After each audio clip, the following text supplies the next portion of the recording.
Good. All right. Today, our group is going to talk about Oprah. The big O with the bigger. When Oprah was born in 1954 in Costco, I don't even know how to pronounce it, Costcoiska, Mississippi, on January, Oprah's mother moved north to Milwaukee, Wisconsin to find work. She planned to move Oprah there when she had secured a job, but Oprah stayed with her grandmother on the farm in Mississippi.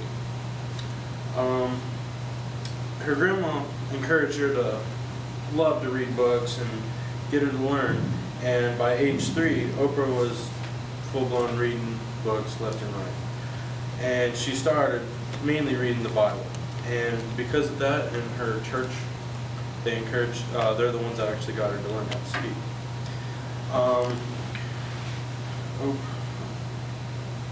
At 6, Oprah's grandmother became ill, and she was sent to live with her mother in Wisconsin. There, she lived with her mother and half-sister, Patricia, in a boarding house. Oprah's mother worked as a maid cleaning house, but at times had a really welfare and support the family. She had little time at home with her children, but when she was able to, she spent all her time with Oprah. After living with her mother for just over a year, Oprah was sent to live with her father and stepmother, Izum, in Nashville. Ron and Venom, not Venom, but Venom, were not able to have children and were happy for Oprah to live with them. At age 7, Oprah experienced having her own bedroom and bed for the first time. So, even in her early life, Oprah did have a hard time. So, if you've ever heard about her and seen the show, you can see how she understands people and how she's helped people out in her life. All right. Oprah began at elementary school and was skipping a grade for the second time and was placed in 3rd grade class. She was thrilled that her parents took her to the library and placed a value in her education. Once in Nashville, Oprah attended church regularly with her parents. With her parents, and began speaking publicly once again.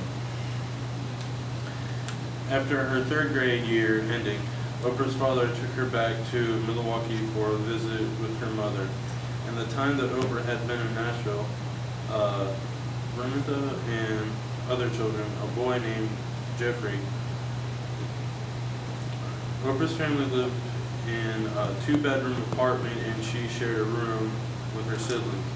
Ron returned in the fall to take Oprah back to Nashville, but she chose to stay with her mother and began the 4th grade in Milwaukee in her mother's absence. Oprah turned to the television for company and had her first thought of being famous one day.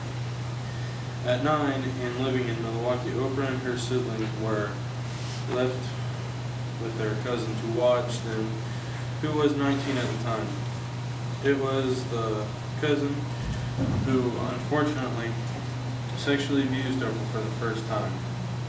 It is a sad story, but true. So this is another reason how it shows that Oprah really understands people who've been hurt. And she kept it a secret, of course. And it didn't happen just once. It honestly happened it happened 3 times. And she did keep it secret. While attending Lincoln Middle School in downtown Milwaukee, a teacher named Abrams took notice in Oprah's love for books and helped her transfer to Nickel High School, an all-white school in Glen. Mind you, around this time was when they first started letting segregation, not like letting black people and other races go into schools and having mixed schools. So it was kind of a big thing for her to go to a white school because it kind of meant you would have a better education, unfortunately. And in 1968, it was a real hit to know a black person, so was very popular in her school.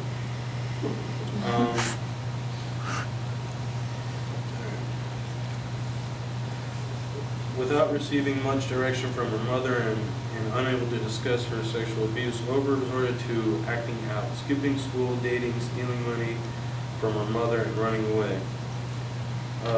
Una could not handle Oprah's behavior any longer and sent her back to live with her father in Nashville.